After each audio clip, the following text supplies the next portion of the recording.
بسم اللہ الرحمن الرحیم. برادران عزیز،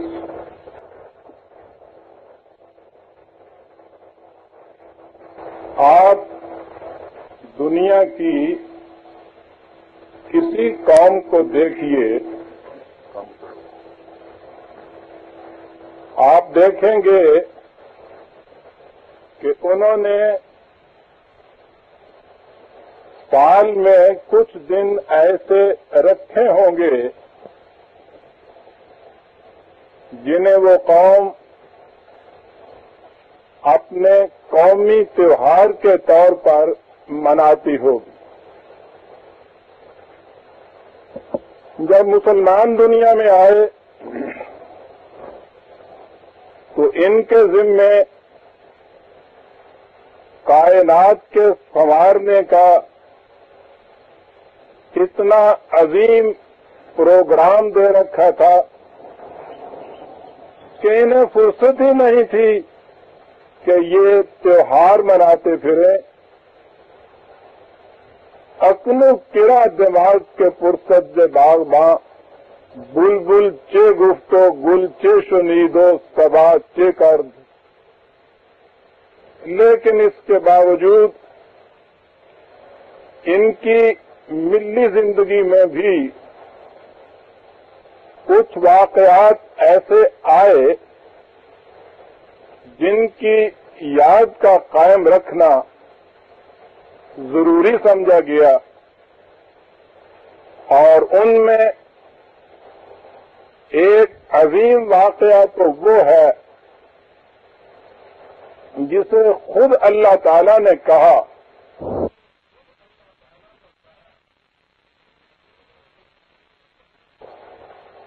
یعنی نزول قرآن کریم کا عظیم واقعہ. اور دوسرا واقعہ وہ ہے کہ جس کی یاد منانے کے لیے ہم آج اس جگہ جمع ہوئے ہیں، یعنی عید میلاد النبی صلی اللہ علیہ وسلم. عید میلاد النبی سے مقصود یہ نہیں کہ وہ ضرور حضور کی ولادت باسعادت کا دن ہی ہو، حضور کی دنیا میں تشریف آوری کا دن ہو یا تشریف براری کا، ہجرت کا واقعہ ہو یا تکمیل دین کے اعلان کی یاد.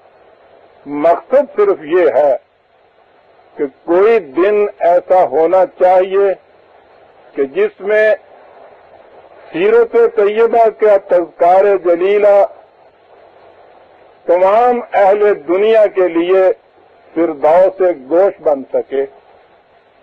یہی اس تقریب سے مفہوم اور مطلوب ہے. حقیقت یہ ہے کہ نزول قرآن اور ظہور قدسی صلی اللہ علیہ وسلم ایک ہی سکہ کے دو رخ اور ایک ہی حقیقت کے دو پہلو. نہ قرآن کو رسول سے الگ کیا جا سکتا ہے، نہ رسول کو قرآن سے جدا. قرآن اگر حروف اور نقوش میں عالم انسانیت کے لیے خدا کی رہنمائی ہے تو سیرت طیبہ چلتا پھرتا قرآن ہے. وہ مجرد حقائق ایبسٹریکٹ ٹروتس ہیں، یہ اس کی محسوس شکلیں ہیں. اور یہی وجہ ہے کہ اللہ تعالی نے قرآن کریم کی حفاظت کا ذمہ لیا تو سیرت نبی اکرم صلی اللہ علیہ وسلم کے اصولی گوشے خود قرآن کے اندر محفوظ کر کے رکھ دیے. انہی اصولی گوشوں کی جزیات اور تفاصیل ہمیں کتب روایات اور سیر میں ملتی ہیں، اس کے لیے ایک احتیاط کی ضرورت ہے، اور وہ یہ کہ قرآن کریم کی حفاظت کا ذمہ تو اللہ تعالی نے خود لیا، اس لیے وہ حرفاً حتمی اور یقینی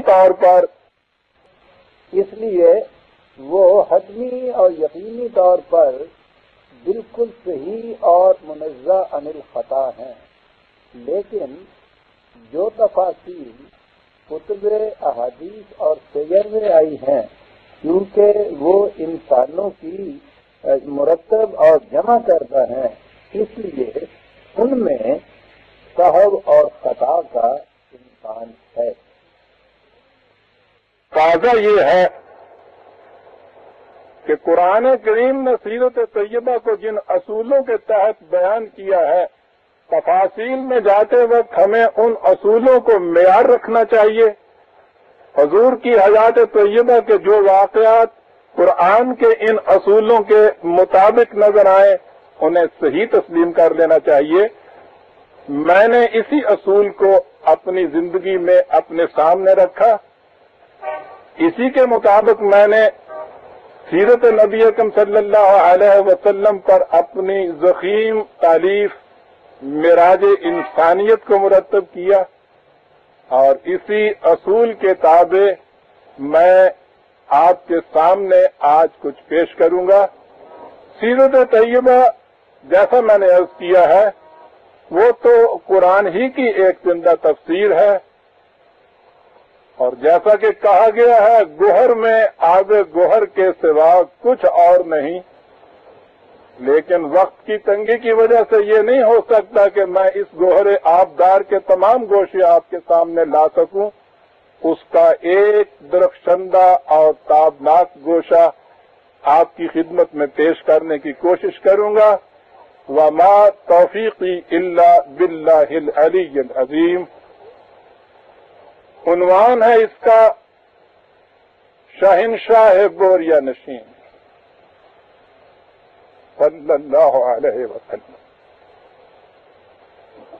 موضوع یہ ہے کہ اسلامی مملکت کے صدر اور رئیس اور سربراہ کی ذمہ داری کیا ہے، اور اس کی زندگی کس قسم کی ہونی چاہیے۔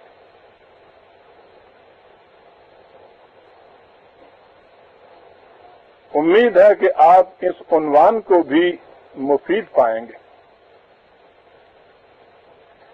آپ کسی واعظ کی مجلس میں ہوں یا میلاد کی محفل میں، مقرر کسی ممبر پر کھڑا ہو یا اسٹیج پر، ہر مقام پر اور ہر زبان سے آپ اس قسم کے الفاظ سنیں گے کہ نبی اکرم صلی اللہ علیہ وسلم کی زندگی بڑی ہی غربت اور افلاس کی زندگی تھی، کبھی پیٹ بھر کر کھانے کو نہیں ملا، تمام گھر کئی دن فاقے سے رہتا تھا، کبھی کچھ کھجور مل گئے ان پہ گزارا کر لیا، کہیں سے دودھ آ گیا وہ پی لیا، یہ نہ ہوا تو پانی ہی صحیح۔ ابوں کا یہ عالم کہ حضور کے تہمت پر کئی پابند لگے ہوئے ہوتے تھے، اور جب کھانے پینے کا یہ عالم تھا تو گھر کے ساز و سامان کی کیفیت تو اسی سے معلوم ہو سکتی ہے۔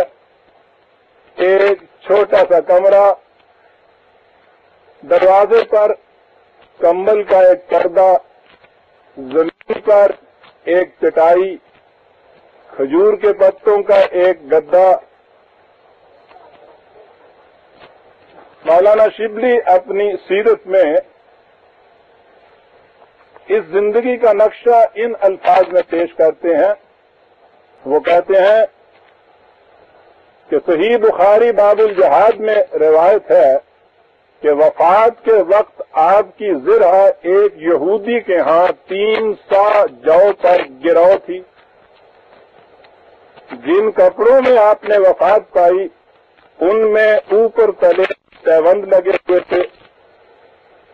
حضرت عائشہ رضی اللہ تعالی عنہا فرماتی ہیں کہ کبھی آپ کا کوئی کپڑا تہ کر کے نہیں رکھا گیا، صرف ایک جوڑا کپڑا ہوتا تھا، دوسرا نہیں ہوتا تھا جو تہ کر کے رکھا جا سکتا۔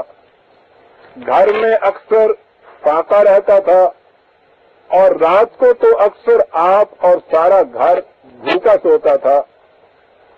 کہ ہم 2 مہینے تک گھر میں آگ نہیں جلتی تھی۔ حضرت عائشہ نے جب ایک موقع پر یہ واقعہ بیان کیا تو حضرت ابن زبیر نے پوچھا کہ آخر گزارا کس چیز پر تھا؟ بولی کہ پانی اور کھجور، البتہ ہم سائے کبھی کبھی بکری کا دودھ بھیج دیتے تھے تو پی لیتے تھے۔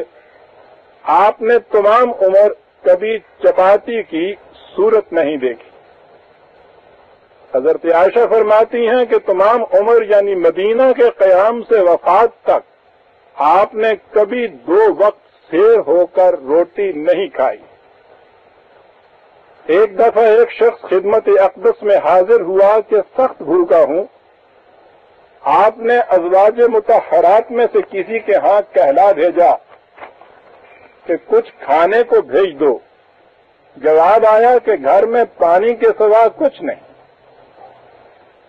آپ نے دوسرے گھر کہلا کر بھیجا، وہاں سے بھی یہی جواب آیا۔ مختصراً یہ کہ 8-9 گھروں میں سے کہیں پانی کے سوا کھانے کی کوئی چیز نہیں تھی۔ حضرت انس رضی اللہ تعالی عنہ کا بیان ہے کہ ایک دن خدمت اقدس میں حاضر ہوا تو دیکھا کہ آپ نے شکم کو کپڑے سے کس کر باندھا ہے۔ سبب پوچھا تو حاضرین میں سے ایک صاحب نے کہا کہ بھوک کی وجہ سے ایسا کیا گیا ہے۔ یہ ہے حضور کی حیات طیبہ کا وہ نقشہ جو روایات میں ہمارے سامنے آتا ہے، اور یہ اس زمانے کا نقشہ ہے جب علامہ شبلی کے الفاظ میں یہ وہ زمانہ ہے جب تمام عرب حدود شام سے لے کر عدن تک فتح ہو چکا ہے اور مدینے کی سرزمین میں زر و سیم کا سیلاب آ چکا ہے۔ تو اس پر لازماً یہ سوال پیدا ہوتا ہے کہ جب اتنا بڑا علاقہ آپ کے زیر نگیں آ چکا تھا، مدینے میں چاندی سونے کا سیلاب آ رہا تھا، تو آپ اس قدر عسرت اور افلاس کی زندگی کیوں بسر کرتے تھے؟ یہ بڑا اہم سوال ہے۔ عام طور پر اس کا جواب یہ دیا جاتا ہے کہ اللہ تعالیٰ نے آپ کے سامنے دنیا اور آخرت دونوں پیش کر دیے اور آپ سے فرمایا کہ ان میں سے کسی ایک کا انتخاب کر لیجئے۔ آپ نے دنیا پر آخرت کو ترجیح دی۔ جذباتی طور پر دیکھیے تو یہ بات بڑی خوش آئند سی نظر آتی ہے، لیکن اسلام تو حقائق پیش کرتا ہے، جذبات میں بہ جانے کی اجازت نہیں دیتا۔ یہ چیز کہ حضور نے دنیا کو ترک کیا اور آخرت کو پسند کیا، قرآن کریم کی بنیادی تعلیم کے خلاف ہے۔ یہ رحمانیت کا تصور ہے، یہ عیسائیت کی تعلیم ہے۔ دنیا قابل نفرت، یہاں کے حجائز اور لذائذ اس قابل کہ ان کو ترک کیا جائے، یہاں سے جتنا دور بھاگا جائے اتنا ہی خدا کا قرب حاصل ہوتا ہے۔ خود قرآن کریم نے یہ چیز عیسائی راہبوں کے متعلق کہی کہ وَرَهْبَانِيَّةً ابْتَدَعُوهَا مَا كَتَبْنَا عَلَيْهِمْ، رہبانیت انہوں نے خود وضع کی اور اپنے اوپر طاری کر لی. ہم نے تو اسے ان پر فرض قرار نہیں دیا تھا. قرآن تو زندگی کا نقشہ اور پیش کرتا ہے.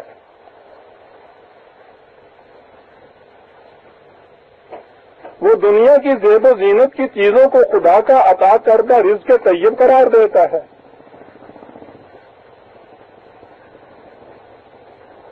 وہ بڑی تحدی سے یہ کہتا ہے کہ ان سے پوچھو قل من حرم زینت اللہ التی اخرج لعبادہ والطیبات من الرزق.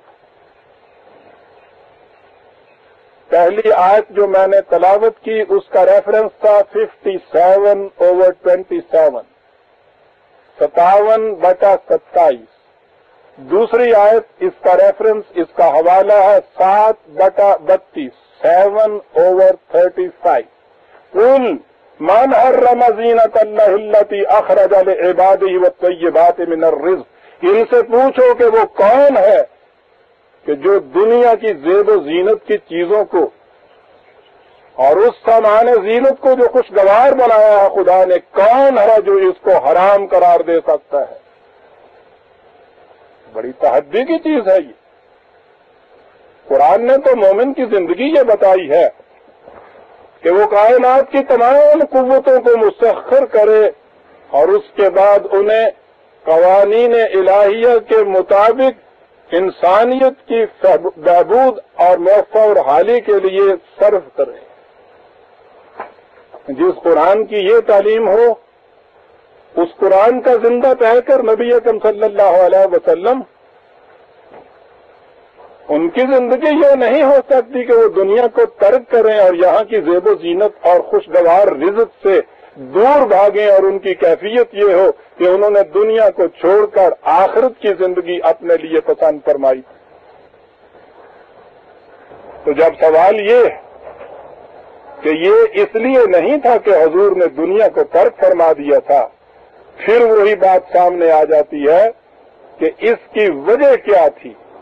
یہ جتنی روایات ہمارے سامنے آتی ہیں ان کے صحیح تسلیم کرنے میں ہمیں کوئی تعامل نہیں ہو سکتا، اس لیے کہ جیسا کہ آگے چل کر دیکھیں گے یہ قرآن کریم کی تعلیم کے عین مطابق تھا، لیکن اس کی توجیہ یہ نہیں تھی کہ جو پیش کی جا رہی ہے. جب وہ توجیہ آپ کے سامنے آئے گی تو آپ دیکھیں گے کہ کتنی بلندی کے اوپر سیرت طیبہ ہمیں نظر آ رہی ہے.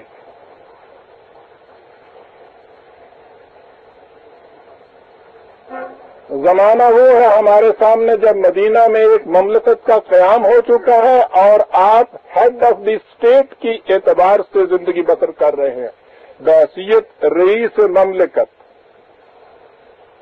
صدر ریاست، مملکت کے سربراہ، فرما روا ایک سلطنت کے. لیکن یہ سلطنت اسلامی سلطنت تھی، یہ سربراہ مومن رئیس المملکت تھا. اسلامی سلطنت کی خصوصیت کیا ہے؟ قرآن کی تعلیم کی بنیاد یہ ہے کہ کسی انسان کو حق حاصل نہیں کہ کسی دوسرے انسان سے اپنا حکم منوائے. کوئی کسی کو اپنا محکوم اور غلام نہیں بنا سکتا. اطاعت صرف خدا کے احکام کی ہے، مملکت خدا کے احکام کی اطاعت کراتی ہے. تو یہ بہت بڑی چیز ہے جو مملکت کو دی گئی. اور جب ہم مملکت کہتے ہیں تو اس میں بہرحال رئیس مملکت سب سے پہلے ہمارے سامنے آتا ہے. رئیس مملکت کے حکم کی اطاعت کی جائے گی اس لیے کہ وہ خدا کے احکام کی اطاعت کراتا ہے. لیکن یہ اطاعت لینے کا اتنا بڑا حق قرآن کریم مفت میں نہیں دیتا. وہ کہتا یہ ہے کہ جب تم خدا کے نام پر اطاعت لیتے ہو انسانوں سے تو خدا نے انسانوں کے بارے میں جو ذمہ داریاں لے رکھی ہیں وہ بھی تمہیں پوری کرنی ہوگی. ان ذمہ داریوں کو پورا کرو تو پھر تمہیں حق ہے کہ خدا کے نام پر انسانوں سے اطاعت دو. یاد رکھیے اسلامی مملکت کے یہ دو بنیادی اصول ہیں جن کے اوپر یہ ساری عمارت قائم ہوتی ہے. سوال یہ ہے کہ مخلوق کے بارے میں اللہ تعالی کی وہ کون سی سب سے بڑی ذمہ داری ہے جسے مملکت اپنے اوپر لیتی ہے اور اسی بنا پر اسے اس کا حق پہنچتا ہے کہ وہ مخلوق سے اپنی اطاعت کرائے. اور یہ ذمہ داری وہ ہے کہ جسے قرآن کریم نے اپنی پہلی سورت کے پہلے ہی فقرے کے اندر یوں پیش کر دیا کہ الحمدللہ رب العالمین. خدا کے ذمے تمام کائنات اور تمام عالم انسانیت کی پرورش وہ قابل تعریف اس لیے ہے کہ وہ پوری عالم انسانیت کی پرورش اور ربوبیت کرتا ہے. اس بنا پر اس کو تعریف لینے کا حق حاصل ہے. بہت بڑی ذمہ داری پوری انسانیت کی پرورش.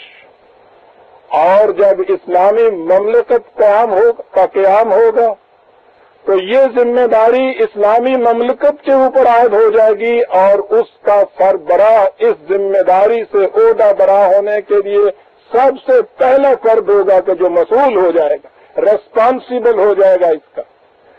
اور اس ذمہ داری کو قرآن کریم نے دوسرے الفاظ میں یوں بیان فرمایا کہ وَمَا مِن دَابَّةٍ فِي الْأَرْضِ إِلَّا عَلَى اللَّهِ رِزْقُهَا 11/6 11/6. اس زمین پر کوئی چلنے والا ایسا نہیں کہ جس کے رزق کی ذمہ داری خدا پر نہ ہو. دابت صرف انسان نہیں بلکہ ہر چلنے والا. یہ ذمہ داری ہے جو خدا نے لی, اور جب خدا کے نام پہ یہ مملکت بنے گی تو یہ ساری ذمہ داری اس مملکت کی طرف لوٹ آئے گی.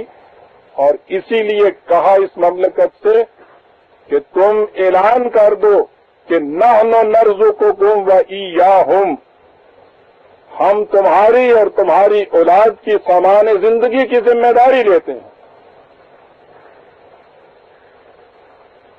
ریفرنس 6/152 6/152. اب اس سے آپ اندازہ فرما لیجئے برادران عزیز کہ ایک اسلامی مملکت کے سربراہ کی ذمہ داریاں کیا ہیں. ذمہ داریاں وہ ہیں کہ جنہیں نبی اکرم صلی اللہ علیہ وسلم نے ابو داؤد کی ایک حدیث میں اس طرح سے بیان فرمایا کہ جس شخص کو اللہ تعالی مسلمانوں کے بعض امور کا نگران بنا دے اور وہ لوگوں کی ضروریات اور احتیاجات کی طرف سے بے پرواہی برتے تو اللہ تعالیٰ اس کی ضروریات اور احتیاجات کی طرف سے بے پرواہی برتے گا. آپ غور فرما رہے ہیں کہ یہ ذمہ داریاں کیا آ رہی ہیں. لوگوں کی تمام ضروریات اور احتیاجات کا پورا کرنا اس کے سر پر آ جائے گا. اور یہی روایت ترمذی میں ان الفاظ میں آئی ہے کہ حضور نے فرمایا کہ جو امام ضرورت مندوں, محتاجوں اور مسکینوں پر اپنے دروازے بند کر لیتا ہے, اللہ اس کی ضروریات اور احتیاجات کے لیے آسمان کے دروازے بند کر دیتا ہے. اور اسی تفصیل کو حضور نے چند الفاظ میں یوں سمٹا کر بیان کیا ہے. اور آپ دیکھیے کہ اس ایجاز میں کتنا بڑا اعجاز ہے، الفاظ کتنے مختصر اور اس کا مفہوم کتنا وسیع۔ آپ نے فرمایا کہ جس بستی میں کسی شخص نے اس حال میں صبح کی کہ وہ رات بھر بھوکا رہا، اس بستی سے اللہ تعالی کی نگرانی اور حفاظت کا ذمہ ختم ہو گیا۔ ظاہر ہے کہ بستی سے مراد تو اہل بستی ہوتے ہیں۔ جس بستی میں کسی ایک فرد نے رات اس طرح بسر کی کہ وہ بھوکا رہا، تو اس بستی سے اللہ تعالی کی نگرانی اور حفاظت کا ذمہ ختم ہو گیا۔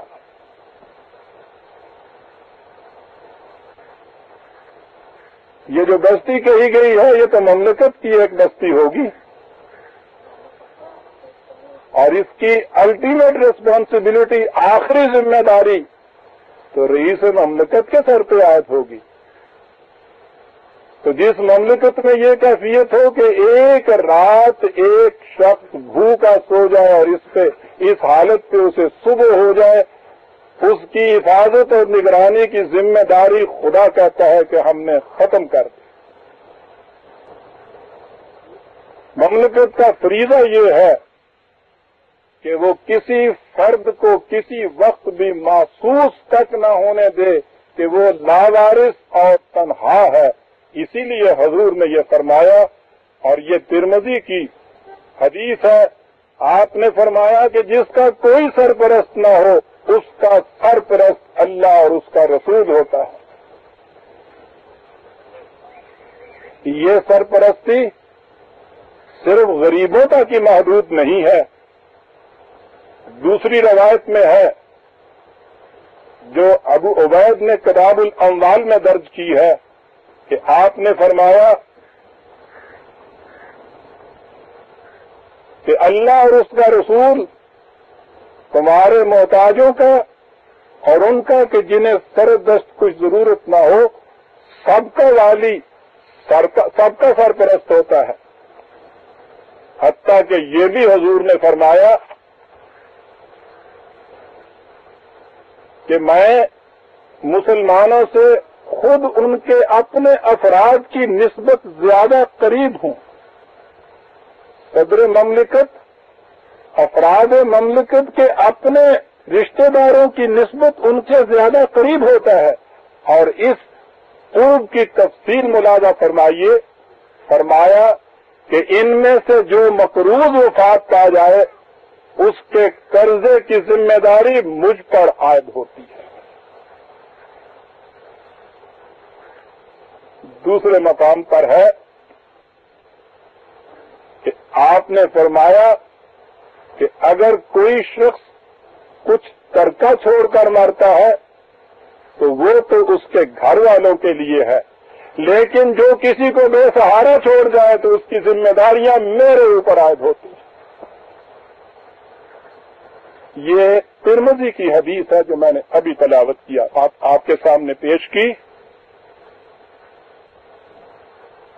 مملکت کی یہ ذمہ داریاں جیسا میں نے ابھی عرض کیا ہے صرف انسانوں تک محدود نہیں، اس لیے کہ قرآن کریم نے یہ کہا ہے جو میں نے ابھی آیت تلاوت کی تھی کہ وَمَا مِن دَابَّةٍ فِي الْأَرْضِ إِلَّا عَلَى اللَّهِ رِزْقُهَا، اس مملکت کے اندر کوئی چلنے والا، سانس لینے والا ایسا نہیں کہ جس کے رزق کی ذمہ داری مملکت کے سر پر نہ ہو۔ اور اسی لیے حضرت عمر رضی اللہ تعالی عنہ نے کہا تھا کہ اگر دریائے فرات کے کنارے کوئی کتا بھی بھوک سے مر جائے تو عمر سے اس کی بھی باز پرس ہوگی۔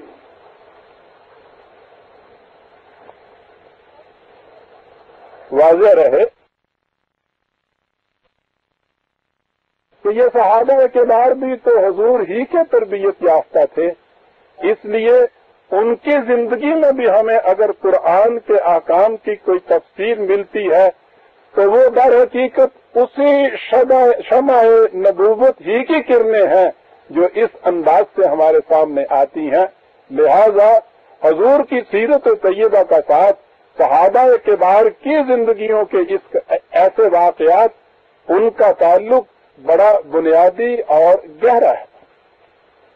اس سے یہ بھی نظر آتا ہے کہ حضور نے خود اپنے آپ ہی کو ایک نمونہ بنا کر پیش نہیں کیا، بلکہ اپنی بے نظیر تربیت اور تعلیم سے ایک ایسی جماعت تیار کی کہ جو جماعت حضور ہی کے نقوش قدم پر چلتی تھی اور حضور ہی کی سیرت طیبہ کا عکس تھا جو ان کی سیرت کے اندر بھی منعکس ہوتا تھا۔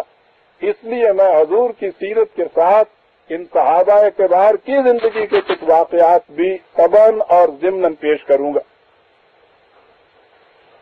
آپ نے غور فرمایا کہ آپ حضرت عمر نے کیا کہا تھا کہ اگر فرات کے کنارے کوئی کتا بھی بھوک سے مر جائے تو اس کی باز پرس بھی عمر سے ہوگی، اور یہ وہ ذمہ داری ہے کہ جس کے متعلق حضرت عمر رضی اللہ تعالیٰ عنہ نے دوسرے مقام پر چند الفاظ میں اس کو یوں سمٹا کر رکھ دیا ہے جیسے آنکھ کے تل میں آسمان آ جاتا ہے۔ 4 الفاظ ہیں برادران عزیز، غور فرمائیے کیا کہا انہوں نے کہا کہ لوگوں، مجھے اللہ نے اس بات کا ذمہ دار ٹھہرایا ہے کہ میں تمہاری دعاؤں کو اس تک پہنچنے سے روک لوں۔ کیا مطلب ہے اس کا؟ خدا سے دعائیں وہ کرتا ہے جس کو کسی چیز کی ضرورت ہوتی ہے، اس کی کوئی ضرورت پوری نہیں ہوتی تو وہ خدا سے مانگتا ہے۔ آپ نے کہا کہ یہ ذمہ داری تو مملکت کے سربراہ کی ہے کہ اپنے افراد مملکت کی تمام ضروریات کو پورا کرے۔ اگر اس کے باوجود آپ لوگوں کو اس کی کہیں ضرورت پڑتی ہے کہ آپ خدا سے دعا کریں تو اس کے یہ معنی ہے کہ میں اپنے ذمہ داریوں کے عہدہ برا ہونے میں قاصر رہ گیا ہوں، یہ تو میری شکایت ہو جائے گی خدا کے حضور میں۔ اس لیے بجائے اس کے کہ تمہاری دعائیں خدا تک پہنچیں، میں راستے میں کیوں انتظام ایسا نہ کروں کہ تمہاری دعاؤں کو وہاں تک پہنچنے نہ دوں اور وہاں تک پہنچنے سے پہلے ہی تمہاری ضروریات کو پورا کر دوں۔ یہ ہے برادران عزیز ذمہ داریاں ایک اسلامی مملکت کے سربراہ کی، اور یہی چیز تھی کہ یہی جو ابھی میں نے حضرت عمر کا قول آپ کے سامنے پیش کیا، اس کی تفصیل طبری نے اپنے تاریخ میں ان الفاظ میں دی ہے کہ آپ نے لوگوں سے کہا تھا کہ تمہارے اور اللہ کے درمیان میں کھڑا ہوں اور میرے اور اللہ کے درمیان کوئی نہیں، میں براہ راست خدا کے ہاں ذمہ دار ہوں اس کے باز پرس کا، اس کی جواب دہی کا، میرے اور اللہ کے درمیان کوئی نہیں، تمہارے اور اللہ کے درمیان میں کھڑا ہوں۔ تمہاری وہ ضروریات کہ جس کے پورا کرنے کی ذمہ داری خدا نے لی ہوئی ہے، میں اس کا ذمہ دار قرار دیا گیا ہوں، اس لیے تمہیں اگر کوئی شکایت ہو مجھ تک پہنچاؤ۔ اللہ نے میرے لیے ضروری قرار دیا ہے کہ میں اس کے حضور جانے والی دعاؤں کو روکوں، لہذا تم لوگ اپنی شکایتیں میرے پاس بھیجو۔ جو خود ایسا نہ کر سکے وہ کسی دوسرے آدمی سے اپنی بات پہنچا دے تاکہ وہ اسے مجھ تک پہنچا سکے۔ اس کی شکایت پہنچنے پر ہم اس کا حق بغیر کسی تذبذب کے وصول کر دیں۔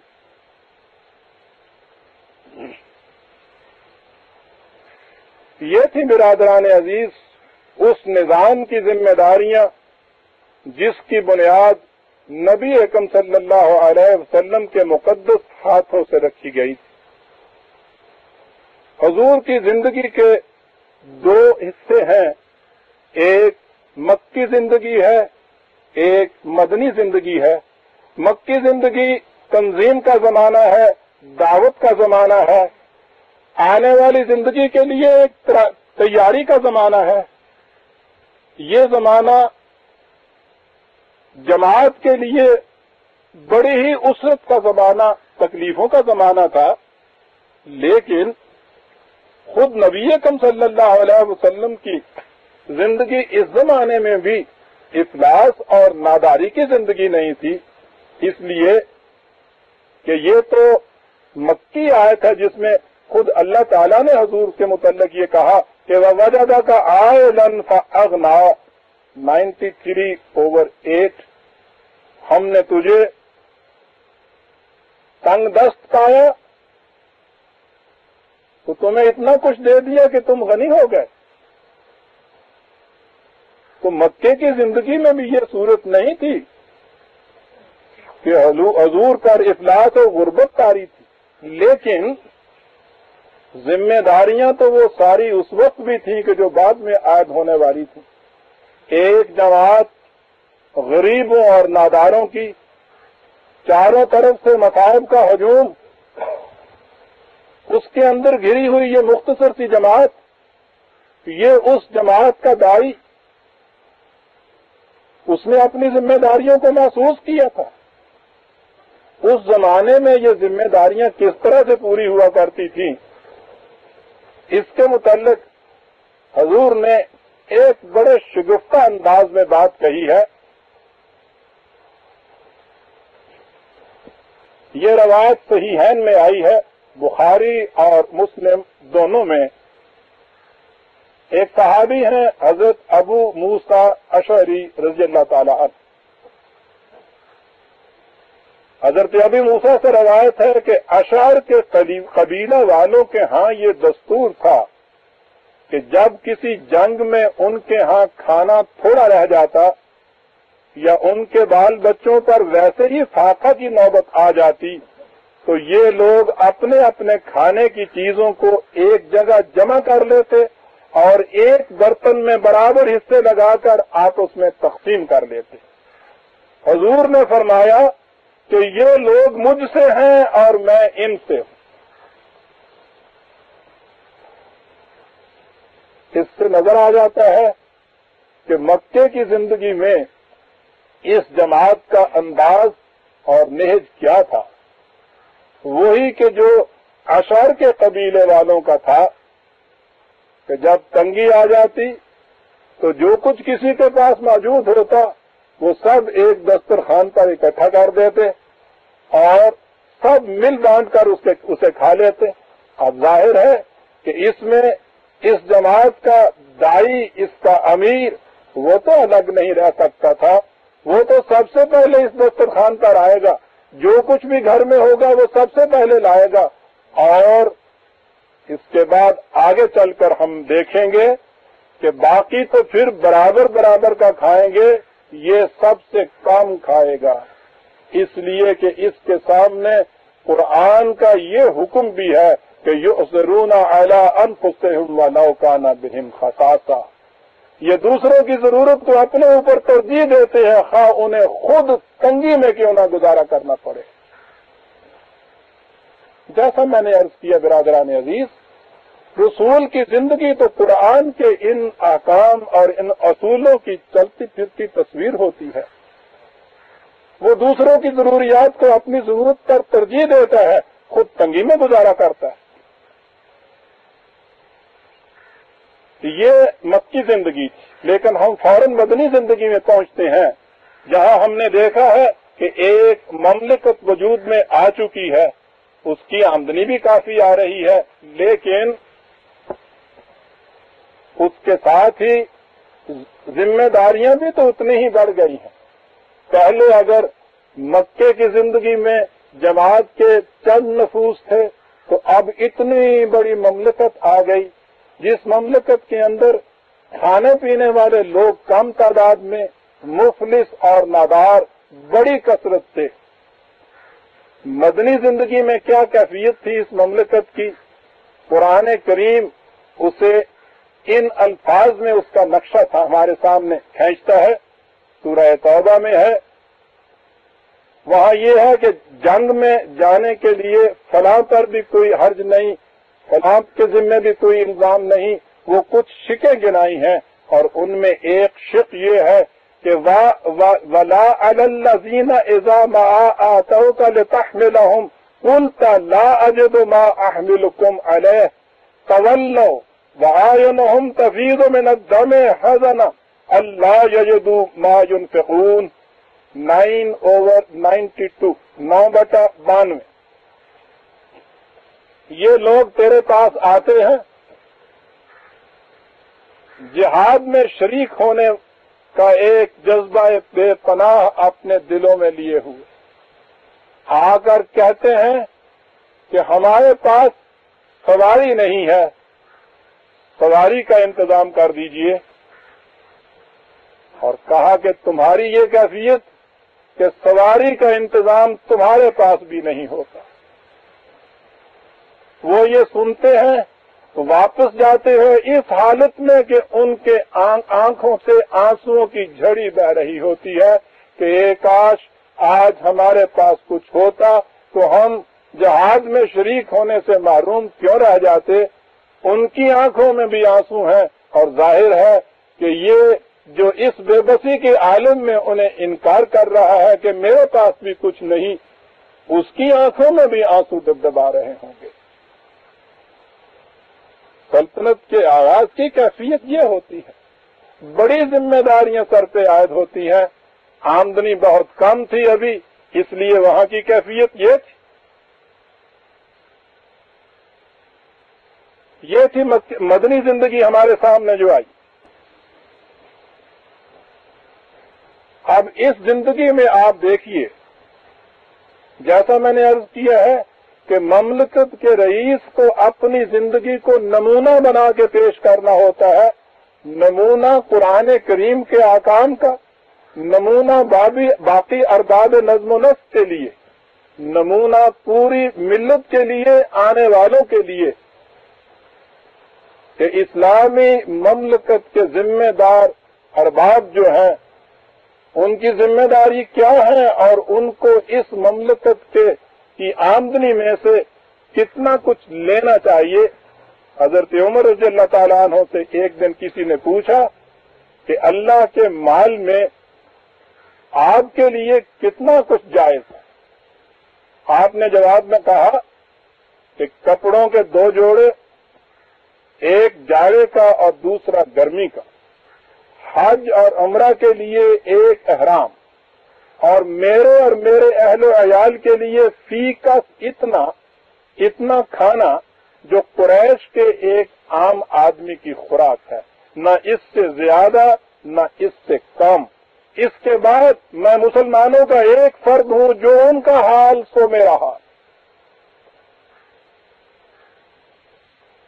یہ ہے خلیفۃ المسلمین کا۔ آپ نے ان الفاظ میں ادا فرمایا، کہا کہ اللہ کا مال میرے لیے ایسا ہے جیسا کسی یتیم کا مال، ضرورت نہیں ہوتی تو اسے ہاتھ نہیں لگاتا، اور حاجت مند ہوتا ہوں تو بقدر احتیاج لے لیتا ہوں، اس سے زیادہ تو نہیں چھوٹتا۔ یہ اتنی بڑی امانت ہوتی ہے ان کے ہاتھوں میں۔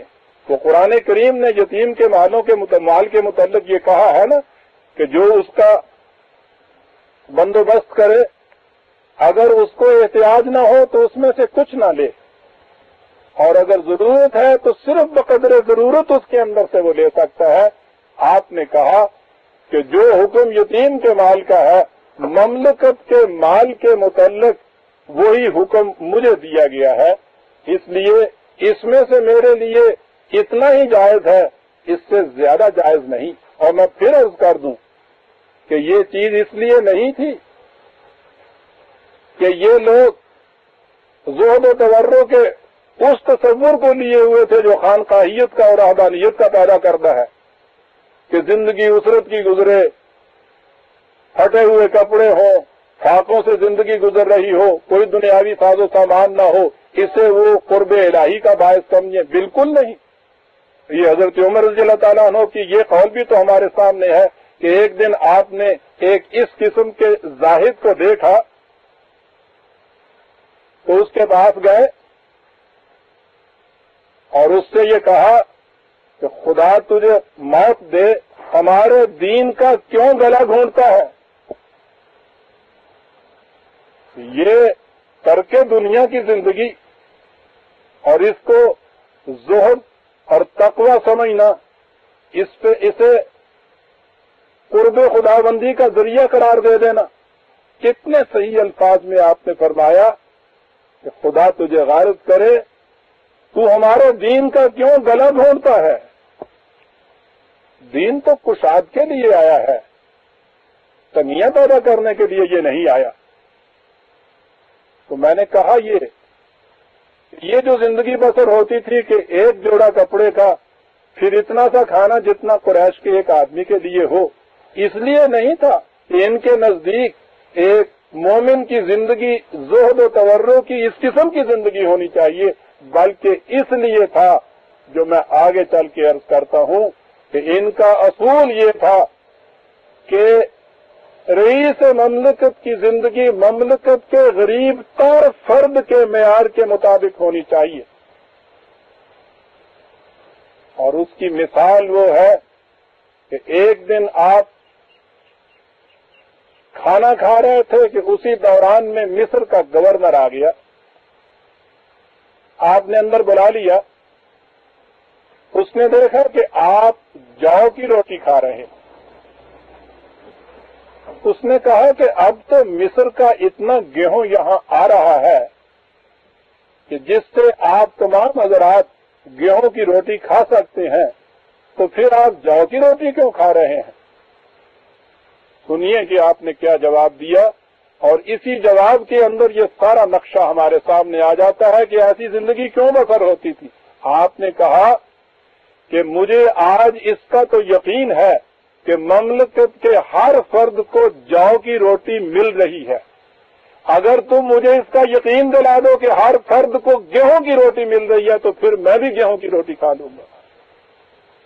جب تک مجھے اس کا یقین نہیں دلایا جاتا میں گیہوں کی روٹی نہیں کھا سکتا، اس لیے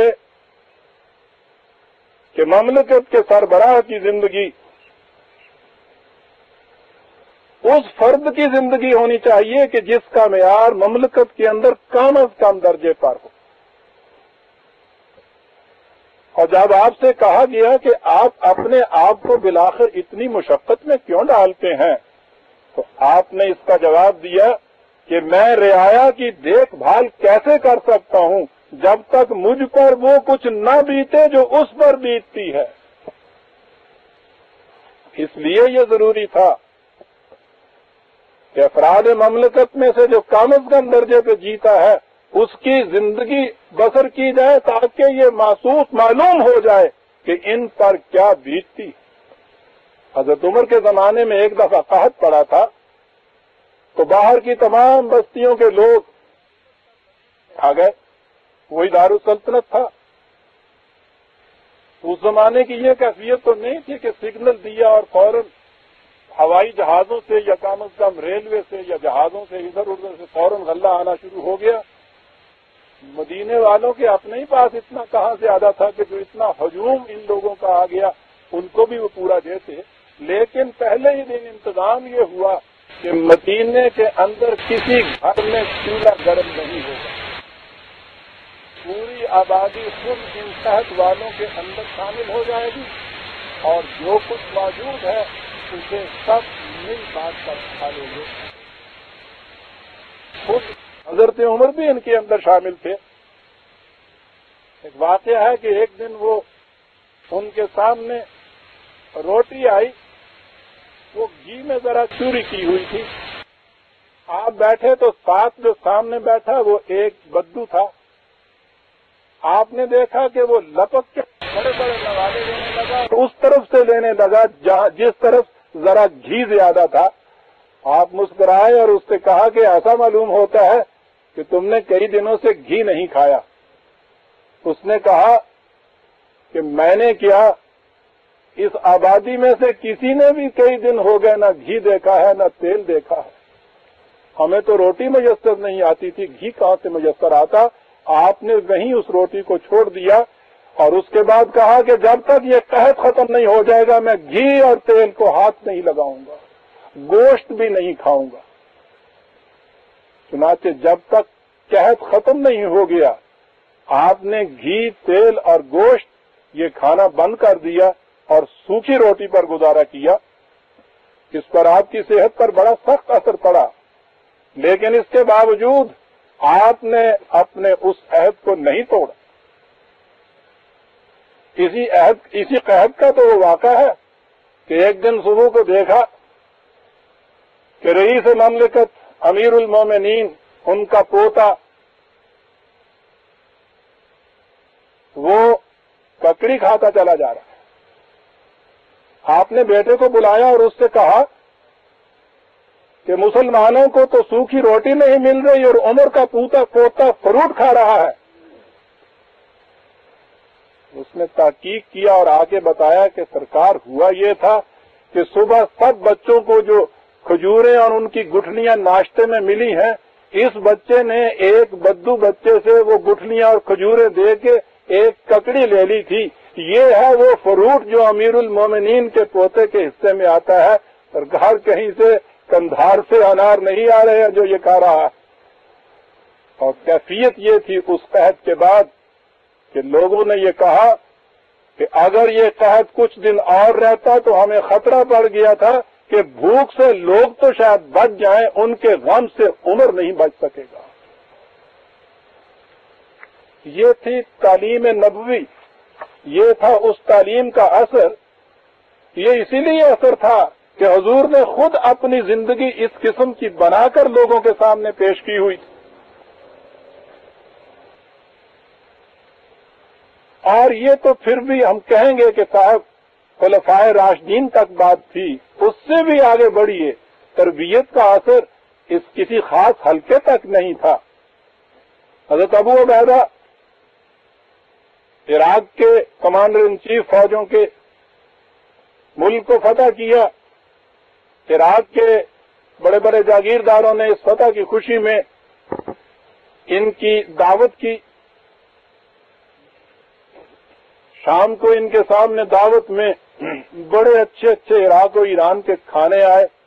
جب سامنے آئے تو آپ نے کہا کہ یہ کھانے میرے ہی لیے ہیں یا لشکر کے ہر سپاہی کو یہی دیے گئے ہیں؟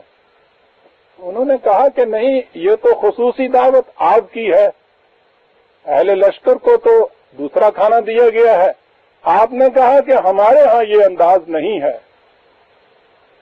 میں کوئی ایسی چیز نہیں کھا سکتا کہ جو میرے اہل لشکر کو نہیں ملی. یا تو یہ کھانے تمام لشکر والوں کو دینے ہوں گے یا مجھے بھی وہی دینا ہوگا کہ جو لشکر والوں کو دیا گیا ہے. یہ تھا تعلیم نبوی کا اثر برادران عزیز. اب آپ اسلامی مملکت کے سربراہ کی ان ذمہ داریوں کو سامنے رکھیے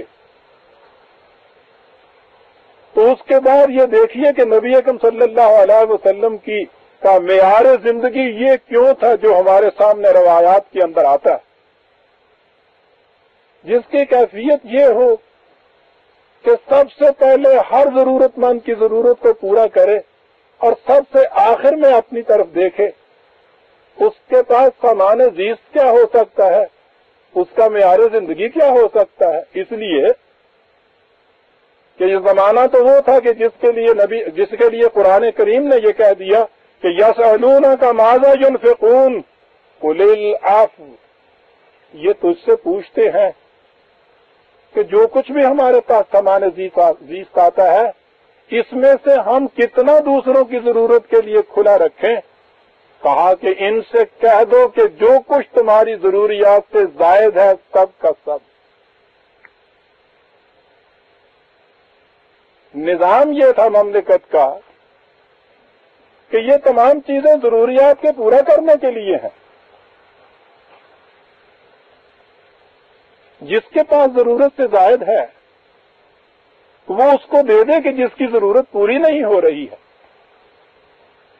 چنانچہ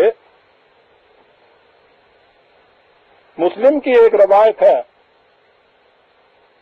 جس میں حضرت ابو سعید رضی اللہ تعالیٰ عنہ نے کہا کہ ہم رسول اللہ صلی اللہ علیہ وسلم کے ساتھ سفر میں تھے. ایک شخص آیا اور دائیں بائیں دیکھنے لگا.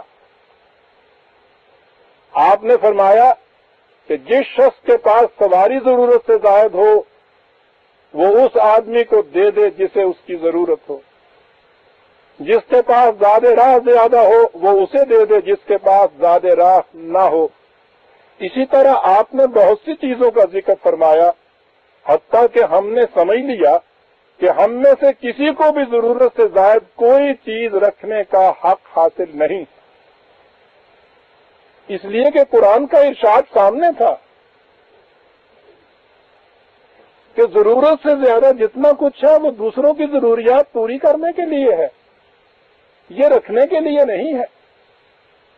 مسلم ہی کی ایک اور حدیث ہے، راوی حضرت ابو ہریرہ رضی اللہ تعالیٰ عنہ ہیں، انہوں نے کہا کہ رسول اللہ صلی اللہ علیہ وسلم نے فرمایا کہ بندہ میرا مال کہتا رہتا ہے، حالانکہ مال میں اس کا حصہ صرف 3 چیزیں ہوتی ہیں، جو کچھ وہ کھا کر ہضم کر لیتا ہے، جسے وہ پہن کر پرانا کر دیتا ہے، اور جو کچھ دوسروں کی پرورش کے لیے دے کر اپنے لیے ذخیرہ آخرت کر لیتا ہے۔ ان 3 چیزوں کے علاوہ جو کچھ بھی ہوتا ہے وہ یا تو چلا جاتا ہے اور یا وہ دوسروں کے لیے چھوڑ کر مر جاتا ہے۔ یہیں سے یہ حقیقت بھی ہمارے سامنے آ جاتی ہے کہ قرآن کریم نے دولت کو جمع کر کے اس کا ذخیرہ کرنے اور اقتناز کے متعلق جو اتنی سختی سے روکا ہے تو اس کے معنی کیا ہیں؟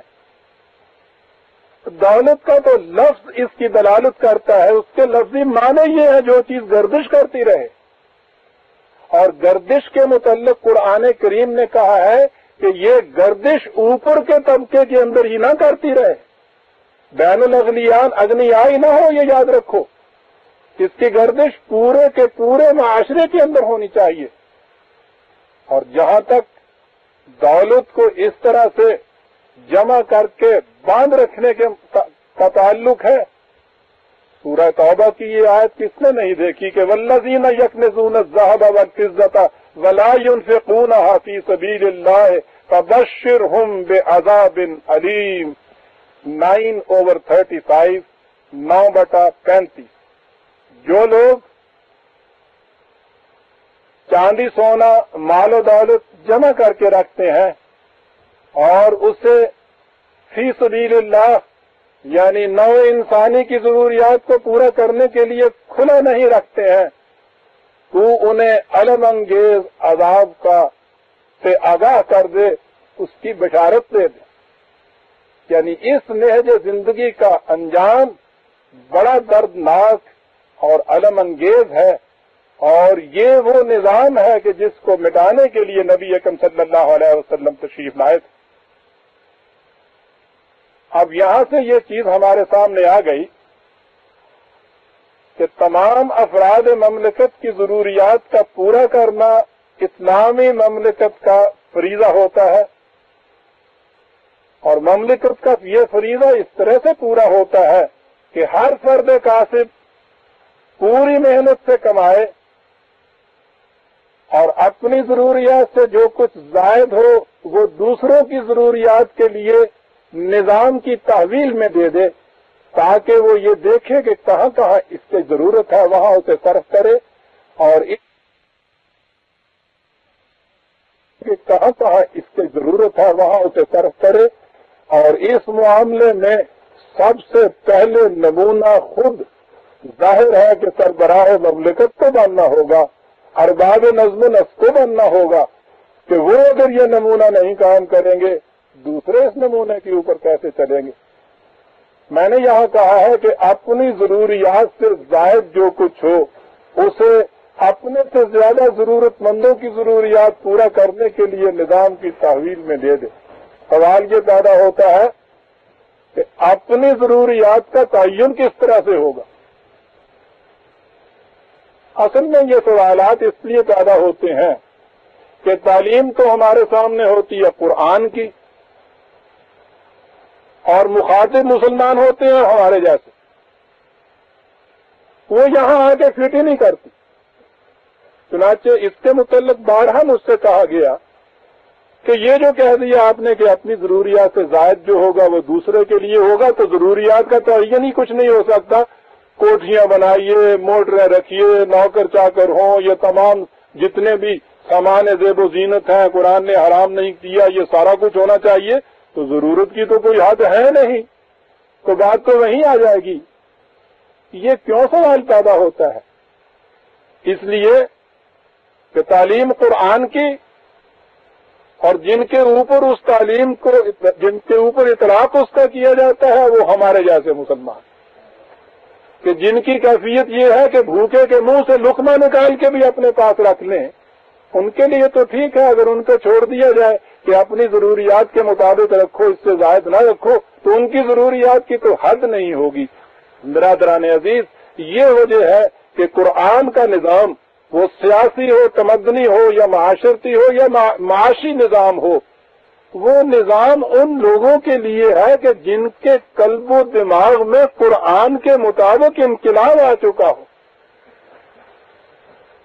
جس کا ایمان یہ ہو کہ میں نے دوسرے کی ضرورت کو اپنی ضرورت پر ترجیح دینا ہے۔ کیا وہ یہ کچھ کرے گا کہ اپنے لیے اتنا کچھ بناتا پھرے اور پڑوس میں بسنے والا ہمسایہ اور اس کے بچے 2 وقت کی روٹی سے بھی محتاج ہوں؟ یہ صورت نہیں ہوگی۔ اور اس کی مثال بھی ہمیں ملتی ہے کہ ضرورت کا تعین کس طرح سے کرتے تھے وہ لوگ۔ خلیفۃ المسلمین، بہت بڑی سلطنت کے فرما روا حضرت ابوبکر صدیق رضی اللہ تعالیٰ عنہ، کھانا کھانے کے بعد بیوی سے کہا کہ کوئی میٹھی چیز ہو، جی چاہتا ہے کھانے کے بعد میٹھی چیز ہو۔ انہوں نے کہا کہ بیت المال سے جو راشن آتا ہے اس میں میٹھی چیز تو کوئی آتی نہیں ہے۔ بات آئی گئی ہوئی، 5-7 دن کے بعد آپ نے دیکھا کہ کھانے کے بعد تھوڑا سا حلوہ آیا ہے۔ تو حلوہ بھی آپ سمجھتے ہیں کہ یہ کوئی زعفرانی بادامی گاجر کا حلوہ نہیں، کھجور کے شیرے میں آٹا ملا ہوا حلوہ کے معنی چونکہ میٹھا ہوتا ہے اس لیے اس کا نام حلوہ ہو گیا۔ اس پہ بھی آپ نے پوچھا کہ تم نے تو اس دن کہا تھا کہ راشن میں جو کچھ آتا ہے اس میں میٹھا آتا نہیں ہے، تو یہ آج میٹھا کہاں سے آ گیا؟ بیوی نے کہا کہ میں نے اس دن یہ محسوس کر کے کہ آپ کی آرزو ہے، خواہش ہے کہ میٹھا کچھ ہونا چاہیے، جب راشن سے آٹا آتا تھا تو میں اس میں سے ایک مٹھی بھر آٹا نکال کے الگ کرتی جاتی تھی۔ اب 7-8 دن میں وہ اتنا ہو گیا کہ میں نے بازار سے اس کا شیرہ منگا لیا کھجور کا، اور اس میں آٹا پکا کے یہ حلوہ بنا دیا ہے۔ آپ نے کہا شکریہ آپ کا، بہت اچھا بنا تھا۔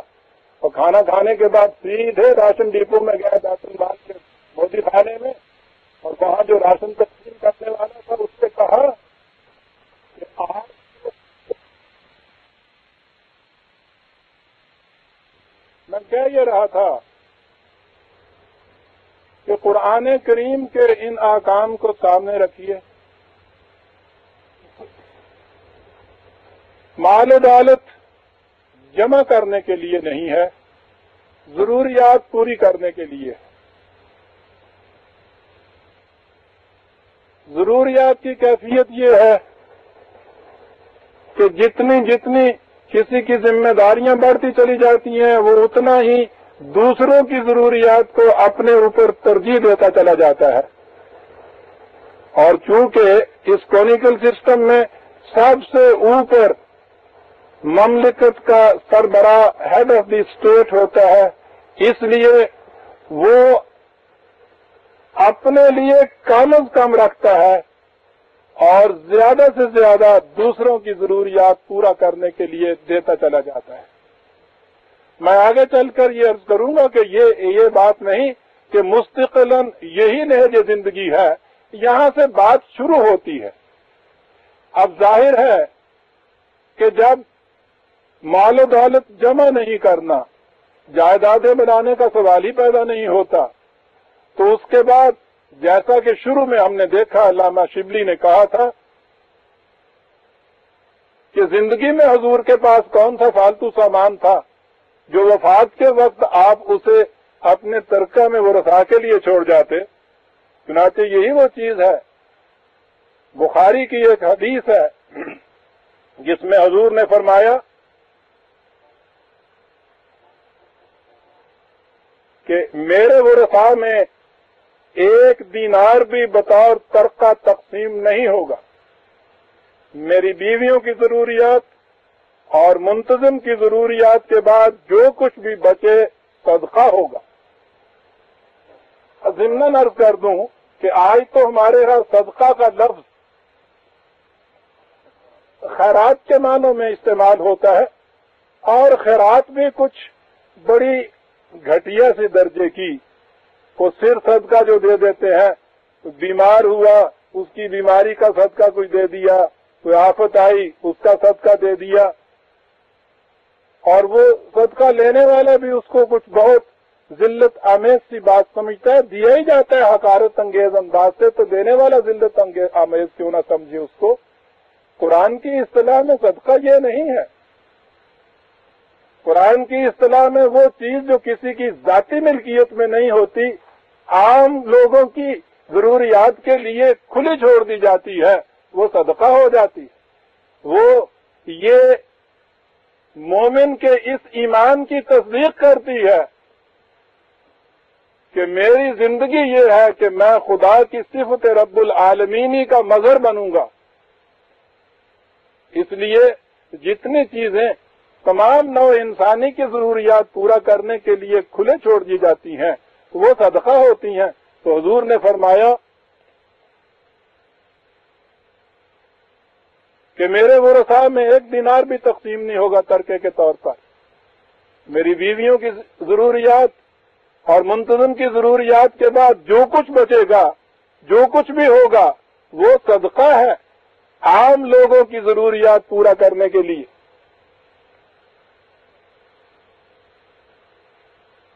حضور کی وفات کی شام ہے،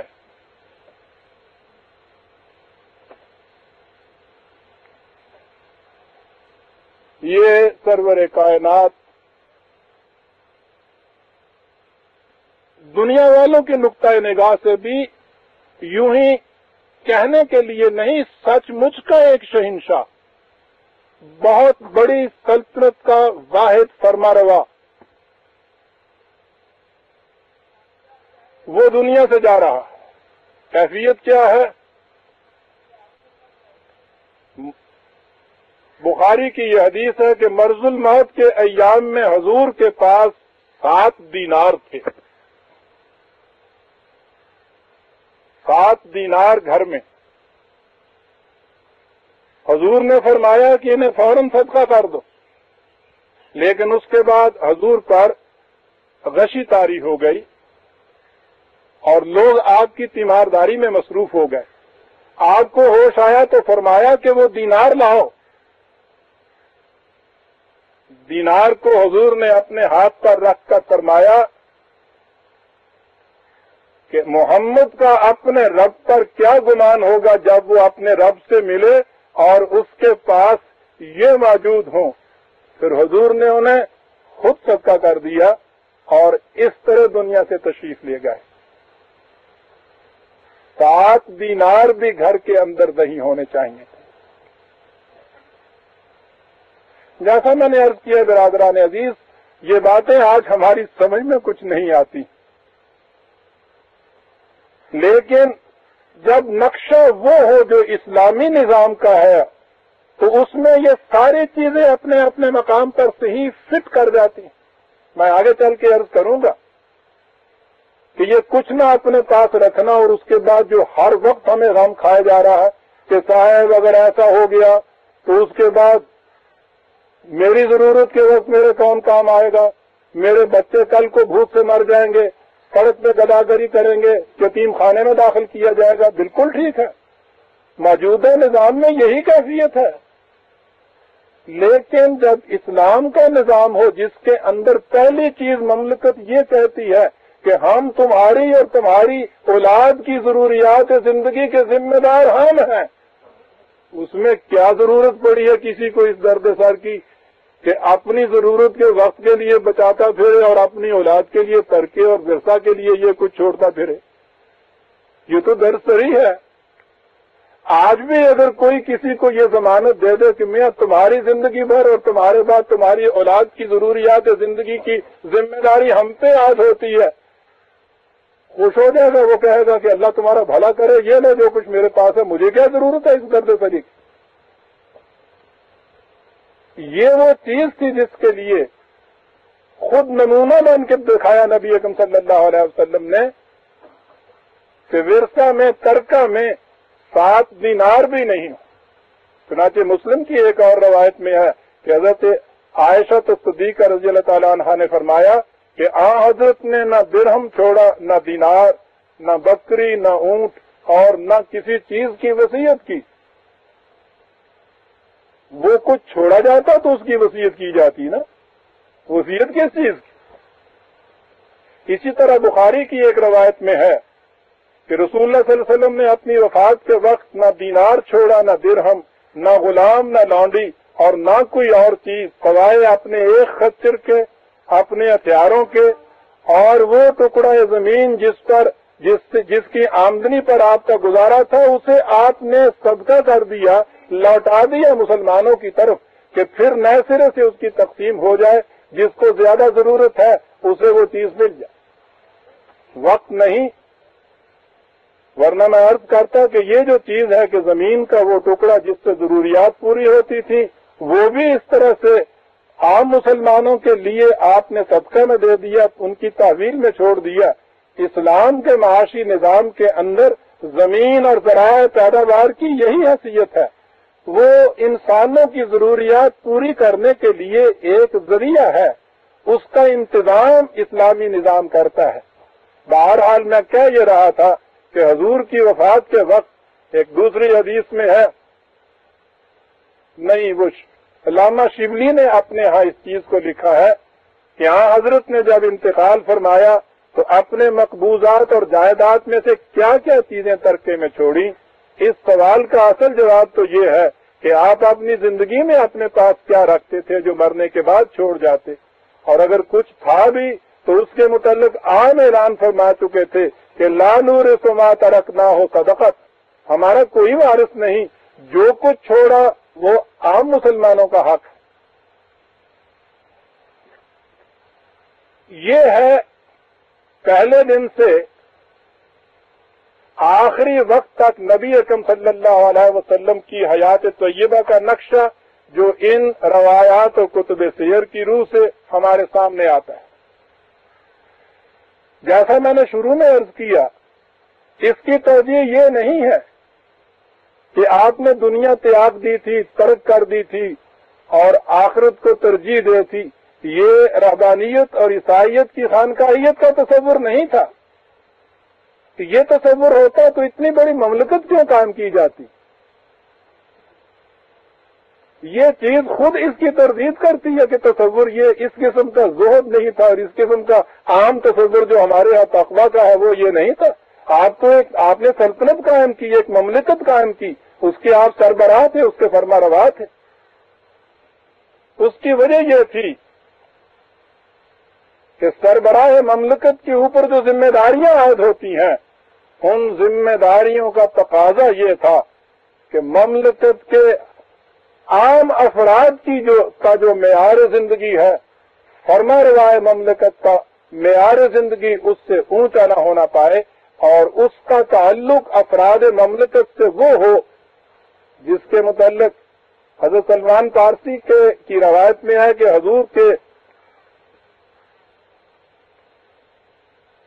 حضور کا جو جانشین ہو خلیفۃ المسلمین، اس کی ڈیفینیشن یہ ہے کہ خلیفہ وہ ہے جو کتاب اللہ کے مطابق فیصلے کرے اور رعایا پر اس طرح شفقت کرے جس طرح آدمی اپنے اہل و عیال پر شفقت کرتا ہے۔